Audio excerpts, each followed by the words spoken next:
Hostel का आखिरी कमरा। ये कहानी एक छोटे से पहाड़ी शहर में स्थित एक पुराने हॉस्टल की है। हॉस्टल का नाम था शांति निकेतन हॉस्टल। ये हॉस्टल दशकों पुराना था और अपनी बनावट और इतिहास के कारण प्रसिद्ध था। लेकिन इसके साथ ही ये हॉस्टल अपने आखिरी कमरे के कारण भी बदनाम था। कमरा नंबर 213। इस कमरे के बारे में कहा जाता था कि जो भी उसमें रात गुजारने जाता वह वापस नहीं आता। इस रहस्य को लेकर हॉस्टल के छात्रों और स्थानीय लोगों में डर और जिज्ञासा दोनों थी, लेकिन कोई भी उस कमरे में जाने की हिम्मत नहीं करता था। कहानी की शुरुआत होती है 4 दोस्तों से, अंशुल, रोहित, प्रिया और कृतिका। ये चारों इस हॉस्टल में नए आए थे और हमेशा मस्ती मजाक में लगे रहते थे। जब उन्होंने कमरे नंबर 213 के बारे में सुना तो उनकी जिज्ञासा बढ़ गई। एक रात उन्होंने फैसला किया कि वे इस रहस्य का पता लगाएंगे। उन्होंने तय किया कि वे चारों कमरे नंबर 213 में रात बिताएंगे और यह जानने की कोशिश करेंगे कि वहां ऐसा क्या है जो लोगों को डरा देता है। अगली रात चारों दोस्तों ने अपना सारा सामान उठाया और कमरे नंबर 213 में पहुंच गए। कमरा बहुत पुराना और डरावना था। दीवारों पर अजीब धब्बे थे, फर्श जगह जगह से टूटा हुआ था और कमरे में अजीब सी बदबू फैली हुई थी। जैसे ही उन्होंने दरवाजा खोला, एक ठंडी हवा का झोंका उनके चेहरे पर पड़ा। कमरे के अंदर जाते ही उन्हें अजीब सी बेचैनी महसूस होने लगी। जैसे जैसे रात बढ़ती गई, अजीब घटनाएं शुरू हो गईं। रोहित को लगा कि उसने खिड़की के पास किसी को खड़े हुए देखा।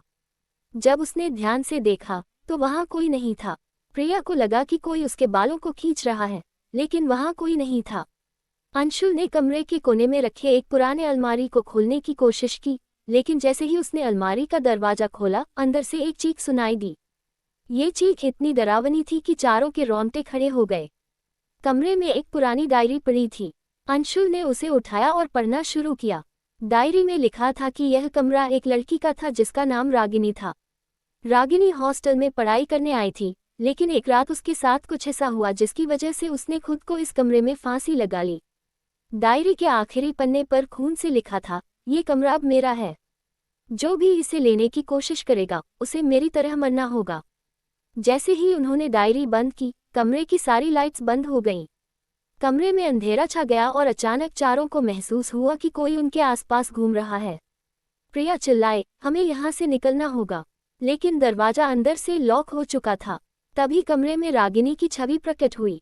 वह एक सफ़ेद साड़ी में खून से लथपथ खड़ी थी और उसकी आंखें डरावनी थीं। रागिनी ने चारों को चेतावनी दी, ये कमरा मेरा है, इसे छोड़कर चले जाओ, वरना तुम्हारा भी वही हाल होगा जो मेरा हुआ। चारों दोस्तों ने माफी मांगी और कहा कि वे बस सच जानने आए थे। रागिनी ने कुछ देर सोचा और फिर कहा, अगर तुम सच जानना चाहते हो तो यहाँ से बिना कुछ लिए चले जाओ, वरना मैं तुम्हें कभी बाहर नहीं जाने दूंगी। अगले दिन सुबह होते ही चारों दोस्तों ने फैसला किया कि वे इस हॉस्टल को छोड़ देंगे। उन्होंने हॉस्टल के वार्डन को इस कमरे के बारे में बताया, लेकिन वार्डन ने कहा, ये सब केवल कहानियां हैं, यहाँ कुछ भी नहीं है। लेकिन चारों दोस्तों को पता था कि उन्होंने क्या देखा और महसूस किया था। हॉस्टल छोड़ने के बाद चारों ने इंटरनेट पर रागिनी के बारे में और जानकारी जुटानी शुरू की। उन्हें पता चला कि रागिनी के साथ हॉस्टल में अन्याय हुआ था और उसके बाद से उसकी आत्मा बदले की तलाश में थी। कुछ महीनों बाद अंशुल को एक अज्ञात नंबर से कॉल आया। फोन पर एक धीमी आवाज थी, तुमने मेरे कमरे में आने की हिम्मत कैसे की? अंशुल के हाथ से फोन गिर गया। शायद कहानी अभी खत्म नहीं हुई थी। फोन कॉल के बाद अंशुल के जीवन में अजीब घटनाएं होने लगीं। कभी उसे रात में दरवाजे पर किसी के खटखटाने की आवाज़ सुनाई देती, कभी उसे कमरे में परछाई दिखती। जब उसने रोहित, प्रिया और कृतिका से इस बारे में बात की तो उन्होंने भी ऐसी ही घटनाओं का अनुभव बताया। प्रिया ने कहा, शायद रागिनी हमसे कुछ चाहती है, उसने हमें छोड़ा नहीं है, हमें कुछ करना होगा। चारों दोस्तों ने मिलकर रागिनी के बारे में और जानकारी इकट्ठा करने का फैसला किया। उन्होंने पास के पुस्तकालय में पुराने रिकॉर्ड खंगाले और पता लगाया कि रागिनी को हॉस्टल के एक कर्मचारी ने ब्लैकमेल किया था।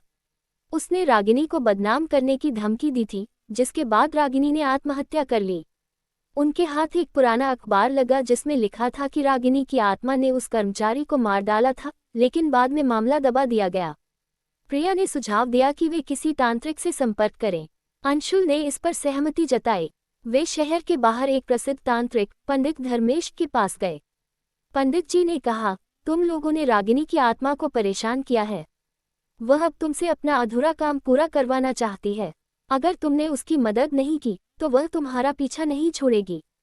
तांत्रिक के माध्यम से रागिनी की आत्मा ने चारों से कहा, मुझे न्याय चाहिए। जिसने मेरी जिंदगी बर्बाद की, उसकी सच्चाई सबके सामने लाओ, तभी मैं मुक्त हो सकूंगी। चारों दोस्तों ने रागिनी की कहानी को सामने लाने का फैसला किया।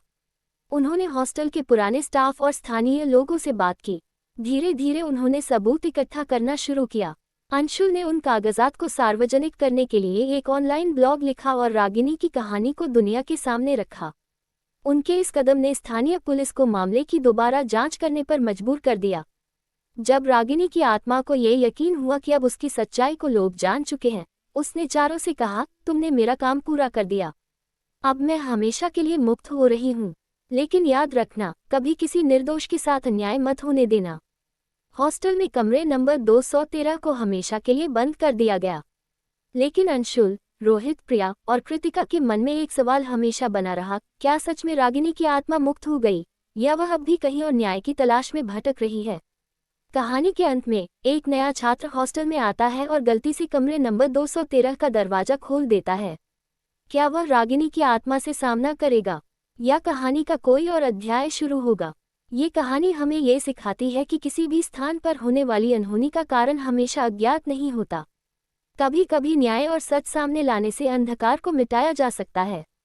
कुछ महीनों बाद एक नया छात्र विवेक शांति निकेतन हॉस्टल में दाखिल हुआ। वह एक उत्साही और साहसी लड़का था, जिसे किसी भी चीज से डर नहीं लगता था। हॉस्टल के बारे में बात करते हुए उसे कमरे नंबर 213 का किस्सा पता चला। बाकी छात्रों ने उसे इस कमरे से दूर रहने की सलाह दी, लेकिन विवेक को ये सब सिर्फ एक कहानी लग रही थी। डर जैसी कोई चीज नहीं होती, विवेक ने हंसते हुए कहा। एक रात विवेक ने अपनी जिज्ञासा को शांत करने के लिए कमरे नंबर 213 में जाने का फैसला किया। कमरे के पास पहुंचते ही उसे हल्की हल्की सिसकियों की आवाज सुनाई दी।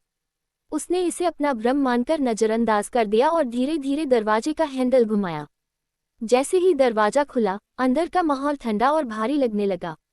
विवेक ने कमरे के अंदर कदम रखा और दरवाजा बंद कर लिया। कमरा पूरी तरह अंधेरे में डूबा हुआ था। उसने मोबाइल की टॉर्च जलाकर चारों ओर देखा। कमरे के कोने में वही पुरानी अलमारी खड़ी थी।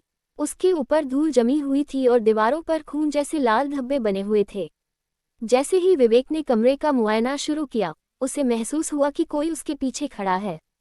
उसने मुड़कर देखा, लेकिन वहां कोई नहीं था।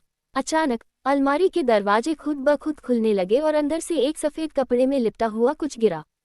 विवेक ने हिम्मत जुटाकर उस पर से कपड़ा हटाया।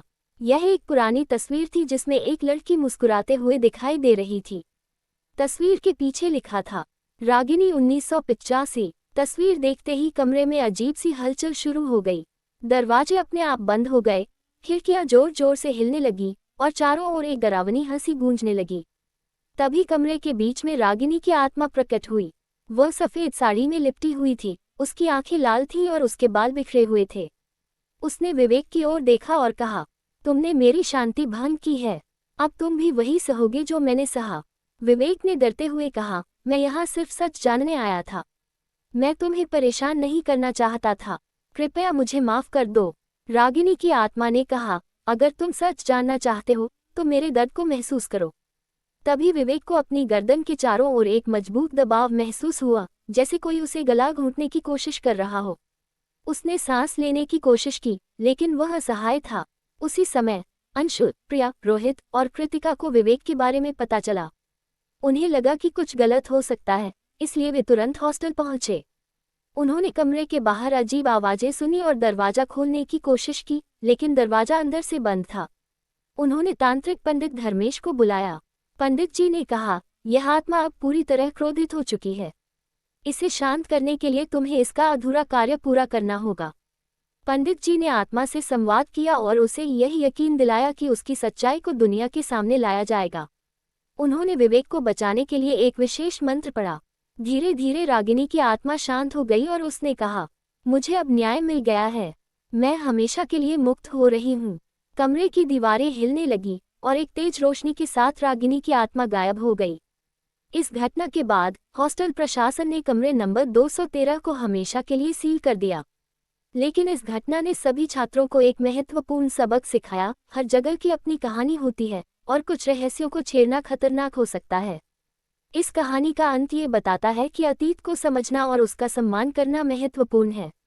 अगर विवेक ने दूसरों की चेतावनियों को गंभीरता से लिया होता तो वह इस भयानक अनुभव से बच सकता था।